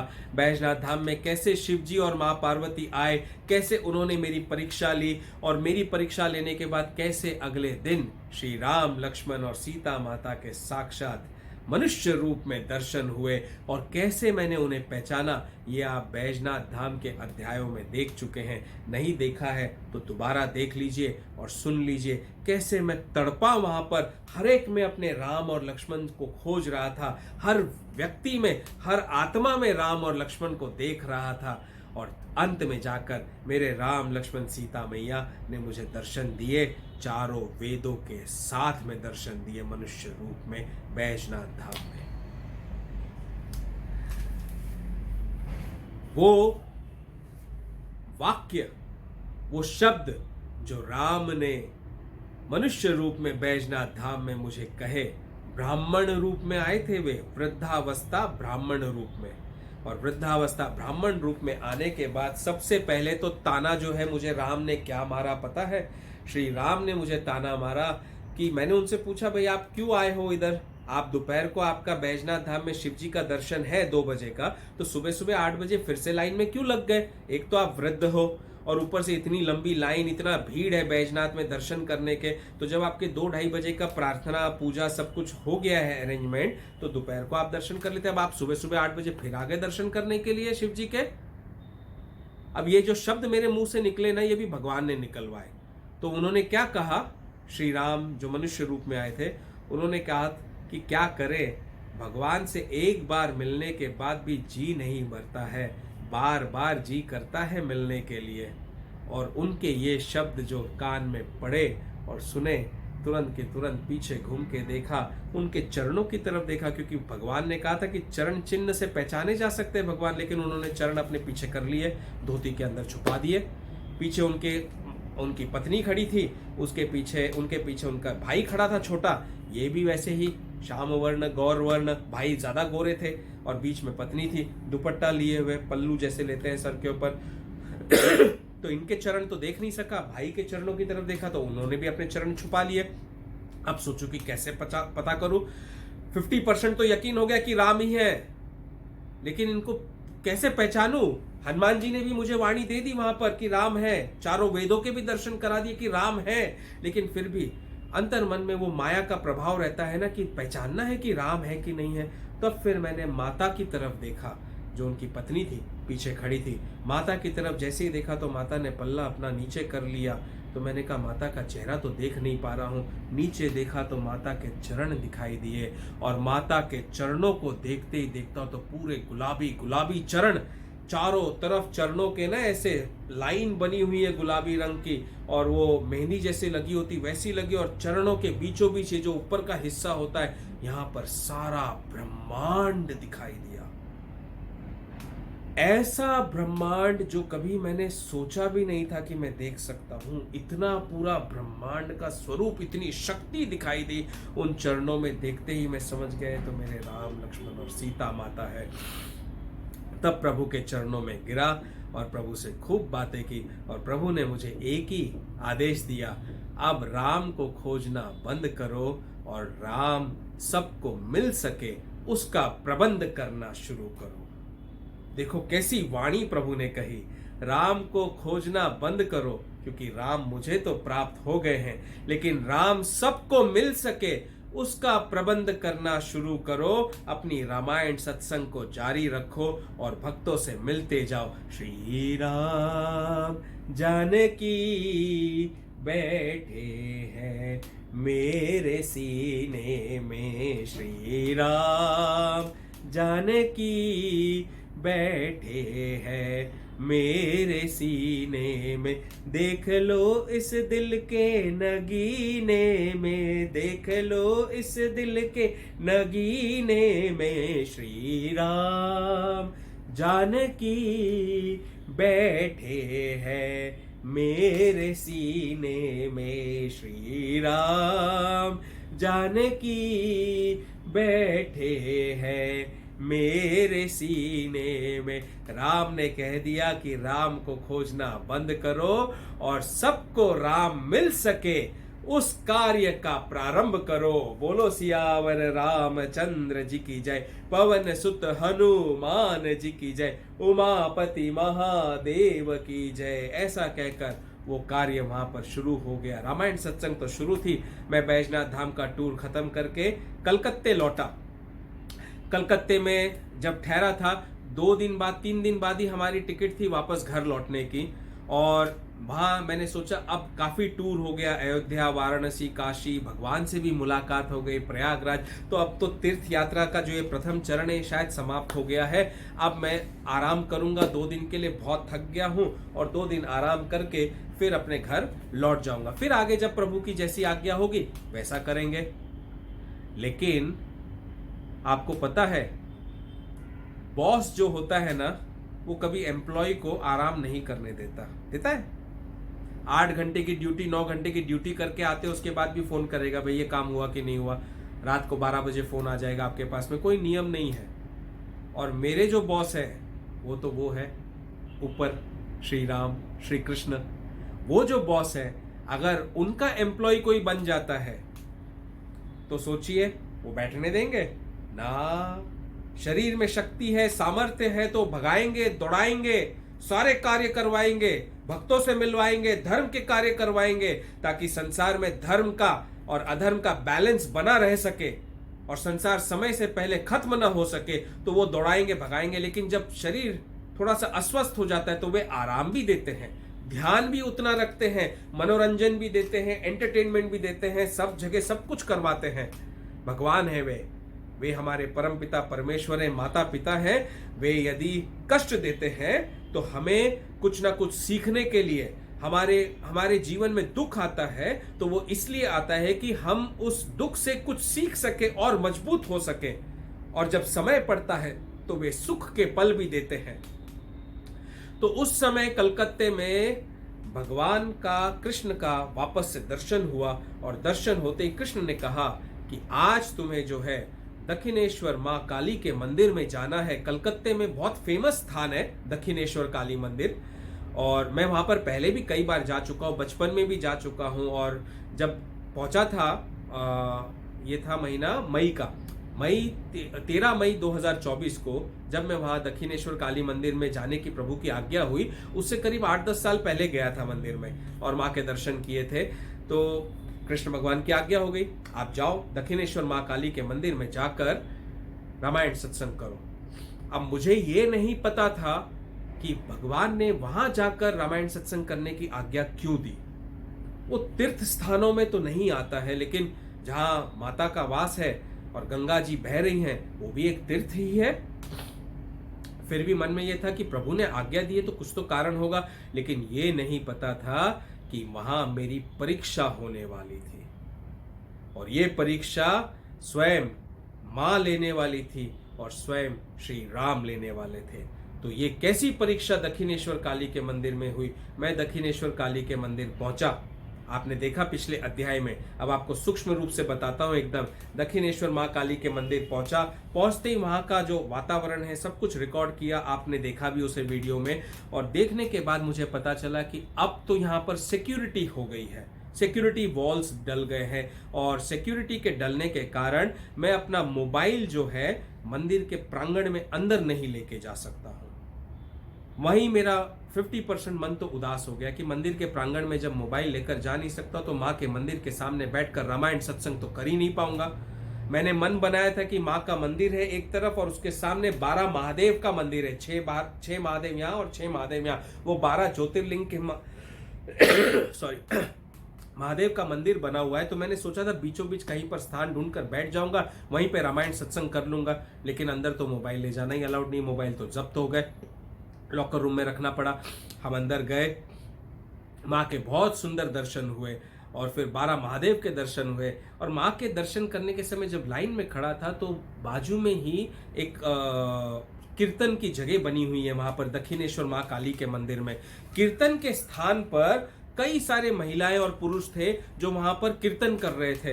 वो कीर्तन के शब्द जो है मेरे कान में पड़े, वो कीर्तन के शब्द ना पढ़ते पढ़ते मुझे समझ में आए, मतलब जब शब्द पढ़े तब वो मैंने पहली बार अपने जीवन में सुना था, वो था नाम रामायणम। मैंने वहां भक्त से पूछा कि ये कौन सा कीर्तन कर रहे, तो उन्होंने कहा ये नाम रामायणम है, जिसमें 108 पंक्तियों में पूरी रामायण को गाया जाता है। मैंने कहा अच्छा, तो ये नाम रामायणम कहां से आया? तो वहीं पर मौजूद भक्तों ने कहा कि ये जो यहाँ पर दक्षिणेश्वर माँ काली मंदिर का जिन्होंने स्थापना करवाई, उनका पूरा परिवार श्री राम भक्त था और वो पूरा परिवार ये नाम रामायणम को नियम पूर्वक गाता था, भजन करता था, भक्ति करता था। तो मैंने कहा ये तो प्रभु की वाणी हो गई, तो इस नाम रामायणम को भी रामायण सत्संग के साथ जोड़ना होगा। फिर मैं बाहर आ गया मंदिर से। बाहर आकर मंदिर का जो बाहरी हिस्सा है वहां ढूंढने लगा ऐसा स्थान जहां बैठकर मैं रामायण सत्संग कर सकूं। और अंत में मुझे एक पेड़ मिला जिसके नीचे बैठकर मैं रामायण सत्संग कर सकता था। अच्छा, वो जो पेड़ था उसके बाजू में ही रानी रश्मनी का मंदिर भी था बना हुआ। वो काली माँ का जो मंदिर है, 12 महादेव का मंदिर है, उसके प्रांगण से बाहर बना हुआ है, जहाँ पर आप मोबाइल वगैरह लेकर जा सकते हो। वहाँ सिक्योरिटी नहीं है। तो रानी रश्मनी के मंदिर के भी दर्शन मैंने आपको पिछले एपिसोड में कराए। उसी मंदिर के बाजू में एक पेड़ था, उस पेड़ के नीचे मैं बैठ गया। वहाँ पर शिवलिंग भी था छोटा सा बना हुआ, और लोग पूजा भी करते थे उस पेड़ के नीचे। ये तो बाद में मुझे पता चला कथा करके, जब मैं वहाँ से निकल लिया और जब मैं एडिट कर रहा था अपलोड करने के लिए, तब मुझे पता चला कि वो जो पेड़ है जिसके नीचे मैं बैठा था वो बेल्व वृक्ष था। बेल पत्र का वृक्ष, जो बेल पत्र शिवजी पर चढ़ाने से शिवजी बड़े प्रसन्न हो जाते हैं। ओम नमः शिवाय, ओम नमः शिवाय, ओम नमः शिवाय। तो मैं उस वृक्ष के नीचे बैठा और बैठकर मैंने मेरी राम कथा वहां पर शुरू की, रामायण सत्संग। नाम रामायणम पूरा गाया 108 का, जैसे प्रभु ने वाणी दी है। जैसा सुर ताल तो कुछ है नहीं, लेकिन भक्ति है। भक्ति में, प्रेम में नाम रामायणम मैंने पूरा गाया, वो आपने सुना पिछले अध्याय में। और नाम रामायणम गाने के बाद थोड़ा सा कथा मैंने आगे बढ़ाई। शायद मनु शत्रुपा की कथा चल रही थी, वो कथा थोड़ी सी आगे बढ़ाई। जैसे ही आगे बढ़ाई तो वहाँ एक तो पसीना आ रहा था, क्योंकि रात्रि का समय था, 8 सवा 8 के करीब बजे थे, और हवा इतनी थी नहीं। गंगा जी का घाट था बाजू में, लेकिन हवा नहीं थी, तो पसीना पसीना हो रहा था। बैठा भी था पेड़ के नीचे, जहाँ काली चींटियाँ, मकोड़े वगैरह सब चल रहे थे, दूध वगैरह सब फैला हुआ था वहाँ पर, दूध जल वगैरह, ऐसे स्थान पर बैठा था। और ऊपर से जैसे ही थोड़ी सी रामायण सत्संग हुई, वैसे सिक्योरिटी वाले आ गए, बोले भैया उठो उठो उठो यहाँ से, जल्दी जल्दी बंद करो बंद करो, बंद करने का टाइम आ गया। बड़ी बदतमीजी से बोले वे। मतलब एक कायदा होता है बोलने का कि भैया जी अभी समय हो गया है, प्लीज आप बंद कर दीजिए, हमें बंद करना है। ये तरीका नहीं, लेकिन एकदम बदतमीज है। अरे उठो उठो उठो उठो यहाँ से, जाओ जाओ जाओ। सबको ऐसे भगा रहे थे, जितने भक्त थे सबको ऐसे भगा रहे थे। अंतर मन में तो क्रोध आ गया बड़ा, कि कैसी वाणी करते हैं, भक्तों के साथ ऐसा बर्ताव नहीं करना चाहिए, वो भी भगवान के दर पर, मंदिर पर। और फिर मैंने कहा 5 मिनट, इशारे में कहा, 2 श्लोक कर रहा हूं, दोहा समाप्त होगा, तब विश्राम लूंगा। तो एकदम गुस्से से देखने लगा। मैंने कहा 5 मिनट भैया। मैं भी क्रोध में था, तो मैंने कहा रुक जाइए। तो भगवान की माया, रुक गया वो। मैंने रामायण सत्संग पूर्ण की। मतलब मैं जितना करना चाहता था उतना नहीं कर पाया, तो अधूरे में छोड़ना पड़ा, लेकिन विश्राम लिया। और विश्राम लेकर वहां से उठा और उठकर बाहर निकला। और बाहर निकलकर अंतर मन में इतना फ्रस्ट्रेशन आ गया था एक तरह से। आप सोचिए, हूं तो मैं भी मनुष्य देह में ना, और मनुष्य के शरीर में तो विकार सारे होते हैं, बट भक्ति के कारण उन विकारों पर कंट्रोल होता है सारे। तो फ्रस्ट्रेशन हो गया, और मैंने अंतर मन से कहा भगवान, ये आपकी रामायण वामायण ना मैं नहीं कर रहा कहीं पर भी जाकर। कहाँ मैं मतलब अपने ऑफिस में बैठता हूँ, एक प्रोफेसर हूँ, आराम से बच्चों को पढ़ाता हूँ, कहाँ मेरा मान सम्मान, और कहाँ ये ऐसे कहीं पर भी आप बोल देते हो जाकर बैठो और रामायण सत्संग करो, राम का नाम गाओ और राम का नाम लो और भक्तों से जोड़ो। और मैं ऐसे बैठूं, पेड़ के नीचे बैठा मैं, जहां पर मतलब बैठने का स्थान भी नहीं था, पसीने पसीने हो गया। ऊपर से सिक्योरिटी गार्ड ने भी इतना अपमान करके भगा दिया यहाँ से। माँ के मंदिर के अंदर जाकर बैठ के रामायण नहीं कर सका। माँ तो मेरी रामायण सुन ही नहीं पाई। तो अर्थ क्या हुआ मुझे दक्षिणेश्वर काली मंदिर भेजने का? मैं नहीं कर रहा रामायण सत्संग, हो गया रामायण सत्संग जितना होना था, अब नहीं होगा मुझसे। ऐसा सोचकर मैं वहां से चला गया अपने मामा के घर पे। मेरी बहन भी आई हुई थी, हम रात्रि में यही सब चीजें बातें कर रहे थे। तो बहन ने कहा, मामा ने भी कहा, भाई शांत हो जाओ, कोई बात नहीं, हो जाता है कभी कभी ऐसा। मैंने कहा नहीं, अब मैं नहीं करूंगा कहीं पर भी जाके। तो ऐसा कहते कहते रात के 2-2:30 बज गए। हम लोग 2-2:30 बजे फिर मैं सो गया। अब रात को 2-2:30 बजे जब सोया, तब क्या हुआ? तब रात्रि में मां के दर्शन हुए, और मां ने कहा, कल तुम्हें कौन नगर जाना है, और कौन नगर में 12 महादेव का मंदिर है, गंगा घाट है। 12 महादेव के मंदिर गंगा घाट के ऊपर बची हुई रामायण सत्संग करनी है। अच्छा, ये बची हुई रामायण सत्संग क्यों कहा करने के लिए? क्योंकि मैंने दक्षिणेश्वर मां काली के मंदिर में रामकृष्ण परमहंस जी की कथा को शुरू करनी थी। रामकृष्ण परमहंस वो है जो दक्षिणेश्वर मां काली के मंदिर की उन्होंने बहुत सेवा की, रानी रश्मनी ने उन्हें अपॉइंट किया था और 19वीं सदी में, और उस समय उन्होंने बहुत सेवा की और बहुत बड़े भक्त थे काली माँ के। इतने बड़े भक्त की काली माँ ने स्वयं रामकृष्ण परमहंस को दर्शन दिए थे, तो उनकी कथा अधूरी कैसे रह सकती थी। तो इसलिए माँ ने दर्शन दिए मुझे। ये 14 मई की सुबह सुबह हुआ ब्रह्म मुहूर्त के समय कि आज कोन नगर में 12 महादेव के घाट पर जाना है और वहां पर जाकर तुम्हें रामायण सत्संग का बचा हुआ हिस्सा पूर्ण करना है। अब 14 मई 2024 को कोन नगर जाने की जो आज्ञा हुई, वहां पर क्या घटना घटी उसे आप ध्यान पूर्वक सुनिएगा। पहले तो मैं सूक्ष्म रूप से बताऊंगा आपको, फिर आप साक्षात अपने आंखों से उस पूरी कथा को सुनिएगा जो मैंने उस घाट पर बैठ के की, और कथा होते समय जो जो चमत्कार हुए वो भी आप अपनी आंखों से देखिएगा। आपको यकीन आ जाएगा जो मैं कह रहा हूं सत्य कह रहा हूं, सत्य के सिवा कुछ नहीं कह रहा और पूर्ण होश हवास में कह रहा हूं। खैर, मां की आज्ञा थी कि रामायण सत्संग करना है, मन नहीं मान रहा था, लेकिन माता की आज्ञा को कैसे ठुकरा सकता था। माता की आज्ञा तो सर आंखों पर होती है। प्रभु ने रामचरितमानस में भी कहा है, मात पिता गुरु प्रभु की वाणी, बिन ही विचारे करही शुभ जानी।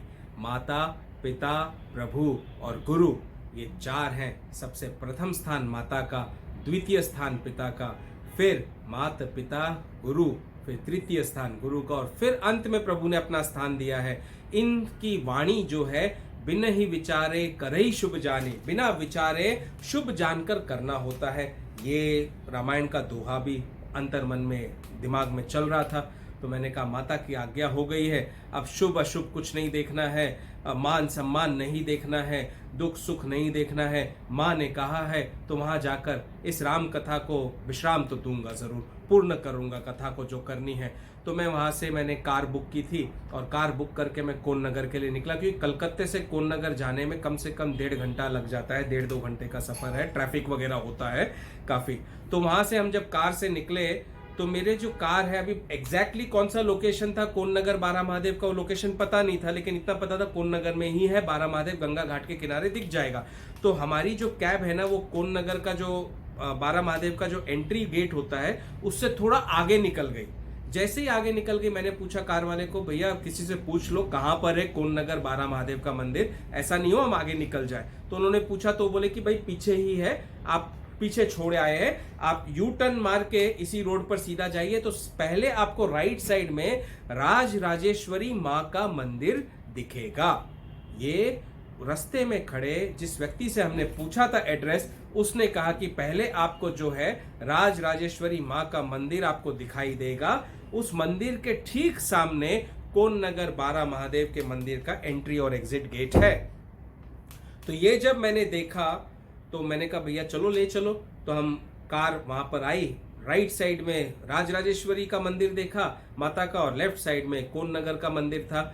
ये जो पूरा वीडियो है ना, ये आप अगले एपिसोड में देख पाओगे अपनी आंख से। अभी तो मैं आपको बता रहा हूँ, समझा रहा हूँ, ताकि आपको समझ में आए कि आखिर ये रामायण सत्संग का सफर कैसा चल रहा है अभी तक और आगे कैसे चलते रहेगा।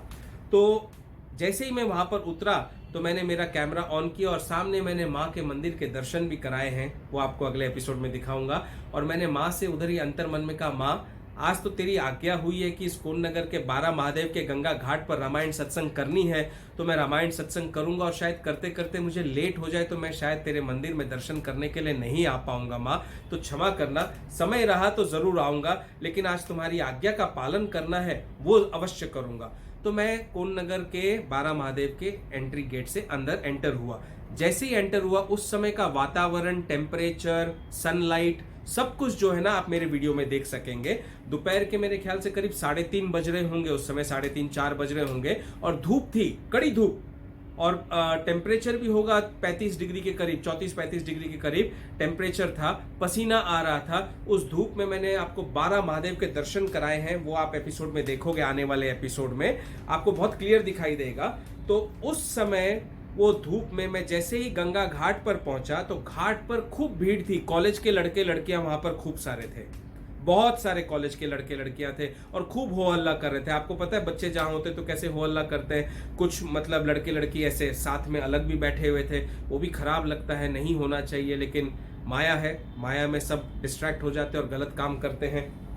लेकिन बैठे हुए थे वहां पर, मैं फिर वहां से सीढ़ी से नीचे उतरा और गंगा जी का पानी का जो स्तर था उस लेवल से 4 सीढ़ी ऊपर बाजू में एक मोटा सा चबूतरा जैसे बना हुआ था, वहां पर बैठ गया, अपना कैमरा सेट किया और वहां पर राम कथा मैंने शुरू कर दी। वो भी आप आने वाले एपिसोड में देख पाओगे। अब आपको पहले से क्यों बता रहा हूं, क्योंकि जब आप एपिसोड देखोगे ये सुनने के बाद तो आपको यकीन आएगा, विश्वास होगा कि भगवान कैसे आते हैं भक्तों से मिलने के लिए, क्यों आते हैं और क्यों वे चाहते हैं कि हम अपना जीवन कैसे जिए, कैसा मार्ग प्रभु बताते हैं हमें अपने जीवन को जीने का। वही तो रामायण सत्संग का उद्देश्य है। तो क्या हुआ, मैं कैमरा लेकर बैठा और रामायण सत्संग मैंने शुरू की। अब मैं यहाँ कैमरा लेकर बैठा हुआ था और बच्चे खूब हो हल्ला कर रहे थे, लेकिन और मुझे डिस्टर्ब भी हो रहा था, लेकिन फिर मैंने कहा नहीं, माँ ने कहा है, आज्ञा दी है, करना है, आज डिस्टर्ब नहीं होना है, क्रोध नहीं करना है, काम रहना है, दिमाग को शांत रखना है और राम जी की कथा करनी और श्री परमहंस की पूर्ण कथा आज के रामायण सत्संग में सुनानी है। ऐसा सोचकर मैं कथा करने लग गया और कथा में मग्न हुआ।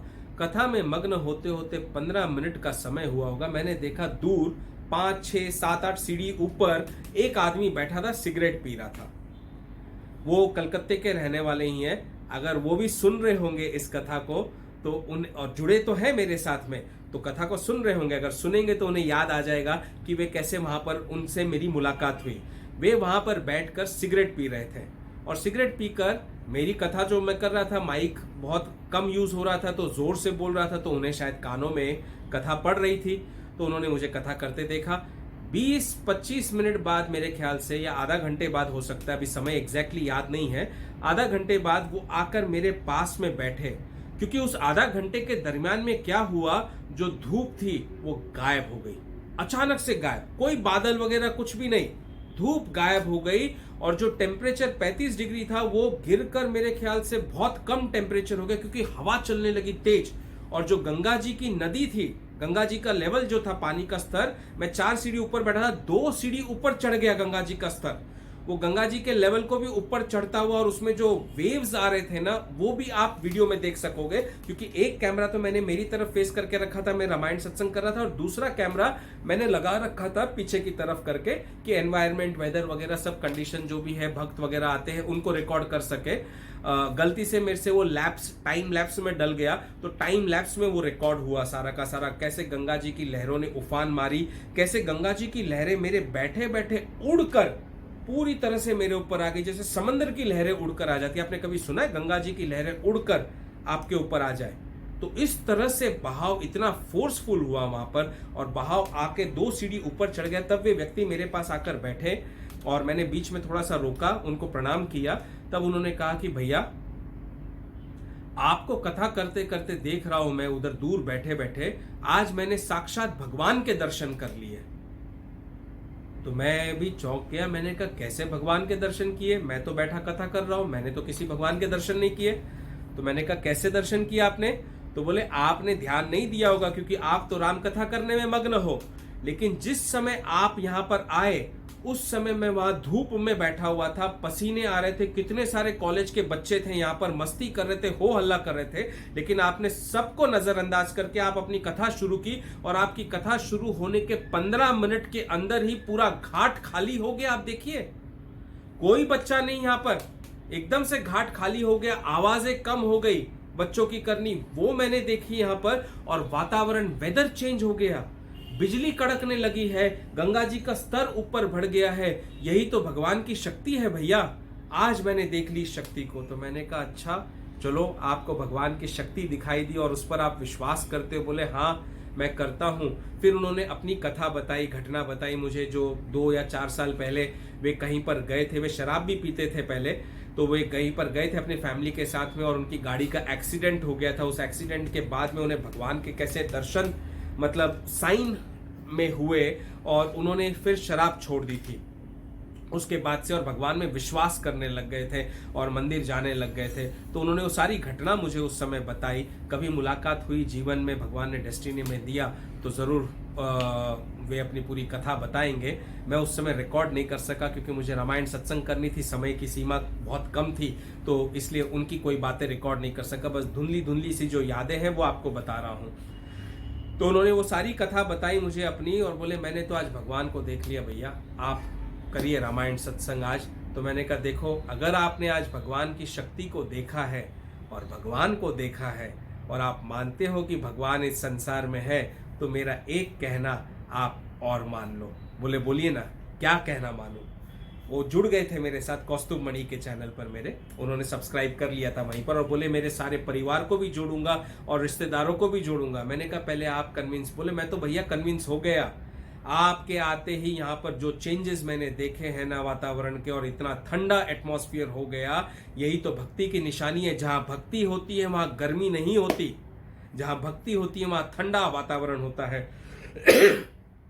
तो बोले बोलिए क्या कहना चाह रहे हैं? तो मैंने कहा ये जो सिगरेट आप पी रहे हो, बच्चे हैं आपके, परिवार है, इसका भी त्याग कर दीजिए। मैं मानता हूं कि तुरंत की तुरंत त्याग नहीं हो सकता है क्योंकि आदत पड़ी है। बोले हाँ मैं चेन स्मोकर था लेकिन अभी धीरे धीरे स्लो कर दिया है। तो मैंने कहा धीरे धीरे इसको पूरी तरह से खत्म कर दीजिए। बोले प्रभु जी आपने कह दिया, बस आप ये मान लीजिए मैं अब इसको बंद कर दूंगा, धीरे धीरे एकदम बंद कर दूंगा और भगवान की भक्ति में लग जाऊंगा और अपने जीवन को अच्छे से जीऊंगा। बोलिए अब और क्या चाहिए मुझे? एक स्थान पर गया, रामायण सत्संग कर रहा था, वहां पर एक व्यक्ति से मुलाकात हुई और उन्होंने वचन ले लिया कि वे सिगरेट का त्याग कर देंगे, नशा का त्याग कर देंगे और भगवान की भक्ति में लग जाएंगे। तो यही तो रामायण सत्संग के सफल होने का चिन्ह है। और फिर बाद में मैं रामायण सत्संग करने लगा, लेकिन करते करते अचानक से 2 सीढ़ी से तीसरी सीढ़ी पर ऊपर गंगा जी का जो जल का स्तर था वो और बढ़ गया और जैसे ही और बढ़ा तो बिजली सामने कड़कने लगी, जोरदार मैंने देखी बिजली। और वो भी बिजली मैंने कब देखी? बाद में एडिटिंग के समय देखी और कि बिजली कड़की थी। और कैसी बिजली कड़की आप देखोगे जैसे माँ का हाथ ऊपर आसमान में हो और उस हाथ से ऐसे बिजली वी शेप में, रिवर्स वी शेप में अंदर नीचे गिर रही हो। और बिजली गंगा जी में गिरी और गंगा जी का लहरों का जो स्तर है वो बढ़ा। बच्चे जो वहां पर गंगा जी की लहरों के पास थे और बड़े थे वो तुरंत के तुरंत पीछे की तरफ भागे क्योंकि सबने देखा बिजली को गिरते हुए और गंगा जी के स्तर को बढ़ते हुए। और उसी में बारिश हो गई चालू। बारिश कौन सी तारीख को? 14 मई 2024, भर गर्मी का मौसम, उस समय बारिश शुरू हुई। आप देखिए, मैं आपको दोबारा दिखाता हूं, उसको ध्यानपूर्वक देखिएगा और समझिएगा इसको। 14 मई 2024, भर गर्मी का मौसम और यकायक शाम के 5 बजे बिजली जोरदार कड़की। गंगा जी की लहरों ने उफान मारा और गंगा जी का स्तर बढ़ा ऐसा कि लोग भी डर के मारे सीढ़ियों से ऊपर की ओर भाग निकले। यही संकेत होते हैं भगवान के आने के, मां शक्ति और ब्रह्म के आने के। आकाश की ओर नजर उठाइए और देखिए कैसे यकायक बिजली चमक उठी और गंगा जी का स्तर एकदम से बढ़ गया। ये प्रकृति संकेत दे रही थी कि साक्षात मां राज राजेश्वरी अपने मंदिर से बाहर निकलकर आ रही थी गंगा घाट पर कौस्तुभ मणि की रामायण सुनने के लिए। प्रकृति के चिन्हों को समझिए, उनके संकेत को समझिए, तभी यकीन आएगा कि ब्रह्म, शक्ति, प्रभु, ईश्वर यही हमारे बीच रहते हैं। ये अद्भुत चमत्कार और घटना है हावड़ा के कोन नगर के 12 महादेव गंगा घाट पर, जिसके ठीक सामने मां राज राजेश्वरी का मंदिर है। जय अम्बे, जय भवानी, जय दुर्गे, जय मां काली।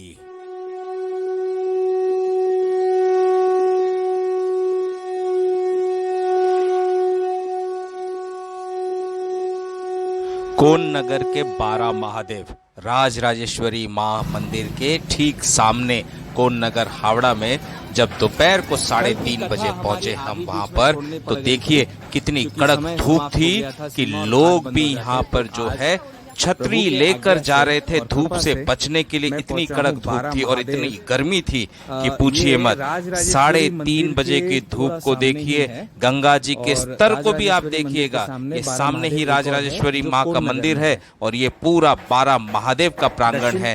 और 12 महादेव के प्रांगण में देखिए गंगा जी के स्तर को। 14 मई 2024 के दोपहर के 3:30 बजे का ये वीडियो है, जिसमें आप देख सकते हो गंगा जी कितने नीचे है स्तर और एकदम शांत है और धूप है कड़कती और खूब पसीना है। लेकिन यकायक शाम के 5 बजे ऐसा क्या हो जाता है कि सारा मौसम ही बदल जाता है और सब कुछ बदल जाता है। हर भोले नमः शिवाय, शिव नमः शिवाय, शिव नमः शिवाय, हर हर भोले नमः शिवाय। जय हो गंगा मैया की। यहीं पर 12 महादेव की शरण में और गंगा जी के घाट पर हमने निश्चय किया कि यहाँ बैठकर रामायण सत्संग करेंगे, जो माँ दक्षिणेश्वर काली माँ के मंदिर के सामने हमने शुरू की थी। लेकिन थोड़ा सा वहाँ पर मन उदास हो गया था क्योंकि माँ के मंदिर के पास बैठकर रामायण न कर सके थे। तो फिर बाद में माँ ने प्रेरणा दी कि यहाँ पर राजराजेश्वरी मंदिर के सामने 12 महादेव के पास तुम्हें बाकी की राम कथा करनी है। क्यों कहा, देखिए आप। करते रात के 12 साढ़े 12 बज गए तो उन्होंने कहा कि देर तो काफ़ी हो गई है, आप यहीं पर रुक जाइए। अब हुआ यूं कि मैं वहीं पर रुक गया रात्रि के समय, और रात में हम लोग बैठ के सत्संग जैसे करते हैं परिवार में सबके सब बैठ के ऐसे ही सत्संग कर रहे थे। हरे कृष्णा, हर हर गंगे, हर हर गंगे। देखिए गंगा माँ का पानी का जो लेवल है वो अभी बढ़ने लग गया है, आपको दिखा रहा हूँ, ये देखिए।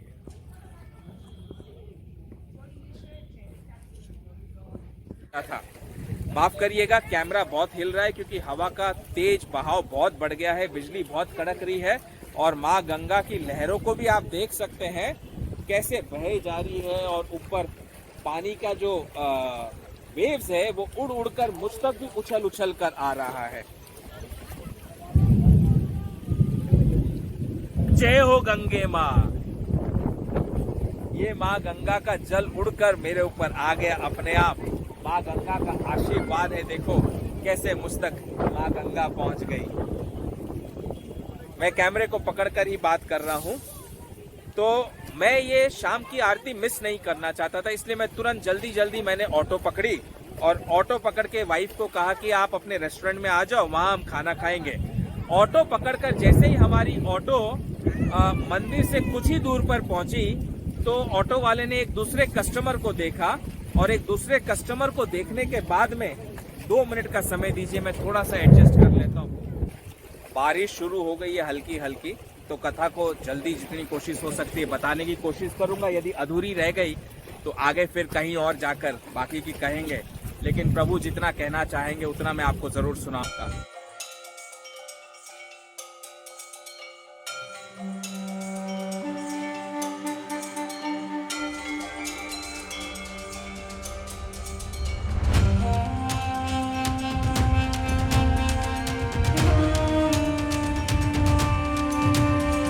तो देखा आपने कैसे बारिश हुई, और बारिश होते ही मैं तुरंत की तुरंत उठा, कैमरा समेट कर एक उधर जो शेल्टर बना हुआ था उसके नीचे खड़ा रहा। 2 मिनट के लिए बरसात हुई, और 2 मिनट के लिए बरसात होने के बाद पूरा घाट जैसे है ना भगवान ने धो दिया या देवताओं ने धो दिया। कुछ तो अद्भुत घटना होने वाली थी, कुछ तो रहस्यपूर्ण घटना चमत्कार होने वाला था और वहां पर, इसलिए बरसात हुई अचानक से 14 मई 2024 भर गर्मी के समय में, और पूरा का पूरा घाट जो है पवित्र हो गया, धुल गया, क्योंकि कोई अब नीचे गया ही नहीं। और जैसे ही बरसात थमी 2 मिनट के अंदर मैं तुरंत नीचे उतरा और गंगा जी के दूसरी तरफ, सीढ़ी की दूसरी तरफ जाकर बैठ गया। और बैठने के बाद में कैमरा लगाकर फिर से बैजनाथ धाम में जो घटना घटी उसे कहने लगा, जो आपने बैजनाथ धाम के कथा में देखा होगा। कैमरा लगाते ही जैसे वो घटना, रामायण सत्संग मैंने शुरू की वहां पर बची हुई जो पूर्ण करनी थी, शाम के करीब मेरे ख्याल से 6 बज गए थे उस समय, और मैंने राजराजेश्वरी मंदिर की तरफ देखकर कहा, माँ आज तो नहीं आ पाऊंगा तेरे दर्शन करने के लिए। लेकिन मुझे नहीं पता था कि वहाँ क्या घटना घटने वाली है। मैं रामायण सत्संग बैठ के कर रहा हूँ और उतने में ही देखता हूँ को सीढ़ी से उतरते हुए एक औरत, बुढ़िया अम्मा, हाथ में लाठी लिए हुए और काली साड़ी पहने हुए थे, पूरी काली साड़ी, ऊपर से लेकर नीचे तक काली साड़ी, सुनिएगा ध्यान से, हाथ में लाठी, काली साड़ी और ऐसे पल्ला यहाँ तक लिए हुए वो आई। भिखारन का जैसे रूप था एकदम, जैसे गरीब आदमी होता है ना, गरीब औरत होती है एकदम, जैसे सड़क किनारे हम किसी भिखारी को देख लेते हैं, वैसा रूप में वो आकर मेरे बाजू में बैठ गई जहां मैं रामायण कर रहा हूँ। जैसे ही मेरे बाजू में बैठी तो शरीर के रोंगटे खड़े हो गए, लेकिन मैं समझ नहीं पाया कि क्या है। मैं सोचा कि शायद भाई पता नहीं कोई होंगी, गरीब बैठी है यहाँ पर, कुछ आस होगी इनकी, कुछ मांगना चाह रही होंगी, खाना पीना या पैसे कुछ मांगना चाह रही होंगी। लेकिन खैर मुझे तो अभी रामायण में ध्यान देना है, तो मैं रामायण करने लगा और वो वहां पर बैठी रही। अब मैं सोचूं, प्रभु, अंतर मन में सोच रहा हूँ रामायण करते करते कि मैं तो रामायण कर रहा हूँ और ये बैठी है यहाँ पर, ये सुन रही है ध्यान पूर्वक, इसको क्या समझ में आ रहा होगा। एक तो ये भिखारन है, काली साड़ी पहने हुए, ऊपर से लेकर नीचे तक लकड़ा लेकर बैठी है, बुढ़िया अम्मा है। तो ये बुढ़िया अम्मा को मेरी भाषा कैसे समझ में आ रही होगी, आ भी रही होगी, और नहीं समझ में आ रही है तब भी ये बैठी और ध्यान पूर्वक सुन रही है। खैर मैंने उनकी ओर देखा, फिर अपनी रामायण सत्संग करता रहा। अब कैमरा मेरी तरफ था तो उनकी तरफ रिकॉर्ड नहीं हो पाया, ना मैंने किया, क्योंकि बुद्धि, मैंने कहा ना, जब भगवान आते हैं तो जब तक भगवान नहीं चाहेंगे कि किसी को जनाना है तब तक कोई जान नहीं सकता, कोई देख नहीं सकता भगवान को। तो मैंने पूरी रामायण सत्संग की, करने के बाद अपना कैमरा, मोबाइल, सब कुछ समेटने के बाद मैया की तरफ देखा, अम्मा जी को प्रणाम किया, और प्रणाम करते समय भी मेरी आंख में आंसू आ गए। पता नहीं कैसे आ गए अचानक से, लेकिन कुछ समझ में नहीं आया, थोड़ा सा बुद्धि काम नहीं कर रही थी। उनको प्रणाम किया, उनके चरणों को देखा, चरण को देख नहीं पाया क्योंकि चरण साड़ी के नीचे छुपे हुए थे, ऊपर से लेकर नीचे तक काली साड़ी में थी वो। और प्रणाम करके मैं गया, कार में बैठ गया, और कार में बैठ कर जैसे ही कार ड्राइवर ने गाड़ी चलाकर 1 मिनट थोड़ा सा आगे गए होंगे, उतने में ही माँ की वाणी कानों में गूंजी। और वो क्या वाणी थी आप सुनेंगे ना तो आपकी आंखों में भी आंसू आ जाएंगे, आपके हृदय में प्रेम भक्ति आ जाएगी। मैं आज भी अगर आपको कह रहा हूं तो मेरी आंखों में आंसू आ रहे हैं उस वाणी को याद करके। माँ ने कहा, पुत्र, तुम्हें मेरे मंदिर में आने के लिए नहीं दिया गया जहां तुम मेरे पास बैठकर रामायण सत्संग कर सको। ये किस बारे में माँ ने कहा? दक्षिणेश्वर काली माँ के मंदिर में। मैं अंदर माँ के पास बैठकर रामायण सत्संग नहीं कर सका, बाहर बैठकर करना पड़ा। तो माँ ने कहा, तुम्हें मेरे पास बैठकर रामायण सत्संग करने का मौका नहीं मिला, ना आने दिया गया वहां पर मोबाइल, मतलब रामायण सत्संग करने के लिए। इसलिए आज मैं स्वयं अपना मंदिर छोड़कर तुम्हारे पास में आ गई, तुम्हारी रामायण सत्संग सुनने के लिए। बोल मेरी मैया रानी की जय, बोल मेरी काली माता की जय। काली साड़ी में आई थी काली माता, ये चिन्ह देने के लिए, बताने के लिए कि वो काली मैया है, दक्षिणेश्वर की माँ काली है, जो मंदिर से निकलकर मेरे पास आ गई रामायण सत्संग सुनने के लिए और बैठ गई। और माँ ने आगे वाणी में कहा, इस राम कथा को कभी नहीं रोकना। मैं स्वयं तुम्हारे पास में आई आज राम कथा सुनने के लिए, और मन मेरा आनंदित हो गया। इसे कभी नहीं रोकना। हर तीर्थ घाट जहां जहां मौका मिले वहां राम कथा करते रहना। मैं तो भैया को बोला, भैया वापस से यू टर्न मारो, मैं जाकर देखूं, लेकिन फिर मन में आया वो तो चली गई होंगी, अब तो मिल भी नहीं पाऊंगा, मुलाकात भी नहीं हो पाएगी। ऐसे 12 महादेव के घाट पर कोन नगर में मेरी दक्षिणेश्वर माँ काली से भेंट हुई, दर्शन हुए, और उन्होंने मुझे जो वाणी कही वो वाणी मेरे अंतर मन तक जो है ना झकझोर कर चली गई कि देखो, माँ ने कहा तू मेरे पास बैठकर रामायण सत्संग नहीं कर सका मेरे दक्षिणेश्वर माँ काली के मंदिर में, तो मैं स्वयं मंदिर छोड़कर तेरे पास आ गई तेरी राम कथा सुनने के लिए। और भगवान श्री कृष्ण ने फिर मुझसे कहा कि भक्ति ऐसी होनी चाहिए, हृदय शुद्ध ऐसा होना चाहिए, चित्त पवित्र ऐसा होना चाहिए कि भगवान भी अपने धाम को, अपने गोलोक को, अपने राधा लोक को, अपने मंदिरों को छोड़कर तुम्हारे पास आने पर विवश हो जाए। इतनी शक्ति भक्ति में होती है, इतना प्रेम भक्ति में होता है। ऐसा प्रेम होना चाहिए, ऐसा प्रेम जो है तुम्हें संसार के हर हृदय में भरना है। श्री राम जानकी बैठे हैं मेरे सीने में, श्री राम जानकी बैठे हैं मेरे सीने में, श्री राम जानकी बैठे हैं मेरे सीने में। देख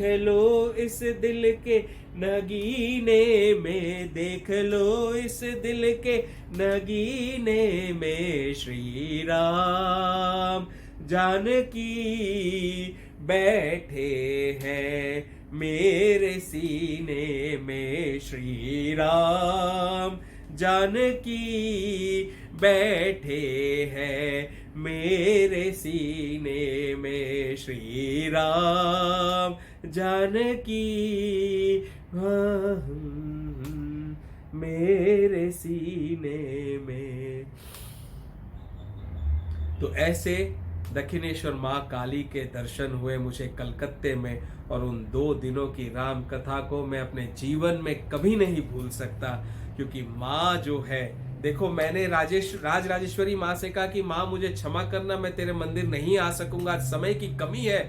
तो माता कहती है ना, संसार में दुर्गा माता का चालीसा अगर आप पढ़ते हो, उसके बाद में एक स्तुति आती है कि पुत्र कपूत हो सकता है, पूत कपूत हो सकता है, माता कुमाता नहीं हो सकती। तो पूत तो कपूत हो गया और बोल दिया माँ को कि माँ मैं तेरे मंदिर में आज दर्शन करने नहीं आ सकता हूँ। थोड़ा सा वो दक्षिणेश्वर माँ काली के मंदिर का क्रोध था और थोड़ा सा समय की सीमा थी, लेकिन माता कुमाता नहीं होती है। देखो माँ कितना प्रेम करती है, वो मंदिर छोड़कर आ गई मेरे पास में बैठकर रामायण सत्संग सुनने के लिए। इससे बड़ी और क्या कृपा हो सकती है। और फिर आज्ञा दे गई कि राम कथा कभी भी रुकनी नहीं चाहिए। उस दिन का दिन है, आज का दिन है।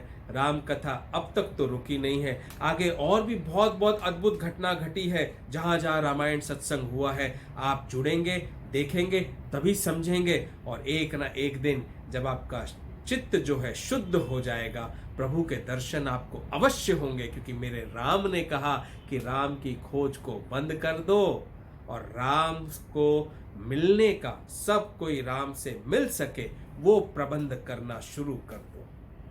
तो वो मैंने शुरू कर दिया मेरे प्रभु की आज्ञा से। मैं तो कौन हूँ, केवल निमित्त मात्र हूँ आप तक पहुँचने के लिए। बस यही आशा है प्रभु की कि जीवन को आप सुखपूर्वक जी सके और जीवन का जो मुख्य उद्देश्य है, इस संसार के भाव सागर से पार हो सके, जीवन मृत्यु के चक्कर से छुटकारा मिल सके। यही एकमात्र उद्देश्य है जीवन का, जिसे आपको हासिल करना है। जीवन में प्रकृति के द्वारा दिए गए सारे सुखों को भोगते हुए, सारे दुखों को, चैलेंजेस को एकदम चैलेंज समझकर उसको फेस करते हुए जीवन को जीना है, जीवन को खत्म नहीं करना है। और जीते हुए स्वयं तो अपना ध्यान रखिए, अपने आसपास के वातावरण को भी स्वच्छ रखिए और सबका ध्यान रखिए। मुस्कुराते रहिए और मुस्कान फैलाते रहिए। जय श्री राम। राधे राधे राधे राधे। चारों ओर अधर्म और पाप की वृद्धि, कलयुग बड़ी तेजी से बढ़ता देख हुए श्री कृष्ण दुखी। पूछा धर्मराज से, क्या मुझे आना पड़ेगा अभी? पूछा धर्मराज से, क्या मुझे आना पड़ेगा अभी? बोले धर्मराज, नहीं प्रभु। किंतु हुए चिंतित और मुख से आई न वाणी। तब श्री कृष्ण ने थाम हाथ विक्रम का, दिया धर्मराज के हाथ। बोले यमराज, करूंगा मैं धर्म स्थापना विक्रम के साथ। बोले यमराज, करूंगा मैं धर्म स्थापना विक्रम के साथ। किया इनकार विक्रम ने प्रभु के बताए मार्ग पर चलने से। है इतने साधु संत सन्यासी, क्यों आशा मुझ तुच्छ सेवक गृहस्थ से। है इतने साधु संत सन्यासी, क्यों आशा मुझ तुच्छ सेवक गृहस्थ से। क्यों नहीं कर सकते रक्षा अपनी धरणी की अधर्म और पाप से। हुए प्रभु क्रुद्ध और कहा विक्रम से, ठीक है थोड़ा रुको और देखो, ठीक है थोड़ा रुको और देखो, just wait and watch. Vikram ना समझ पाए प्रभु की वाणी, व्यस्त रहे अपने गृहस्थ काज। आया भयंकर कोविड संसार भर में, साधु संत धर्मी बच्चे बूढ़े जवान हुए दुखी सभी घर घर में, साधु संत धर्मी बच्चे बूढ़े जवान हुए दुखी सभी घर घर में। संसार को देख दुखी और त्रासदी पूर्ण, क्षमा याचना मांग गिर पड़े विक्रम प्रभु चरण। संसार को देख दुखी और त्रासदी पूर्ण, क्षमा याचना मांग गिर पड़े विक्रम प्रभु चरण। चेतना को किया जागृत तब याद आई अपनी कथनी, बताया श्री कृष्ण ने विक्रम से, तुम हो मेरे कौस्तुभ मणि। बताया श्री कृष्ण ने विक्रम से, तुम हो मेरे कौस्तुभ मणि।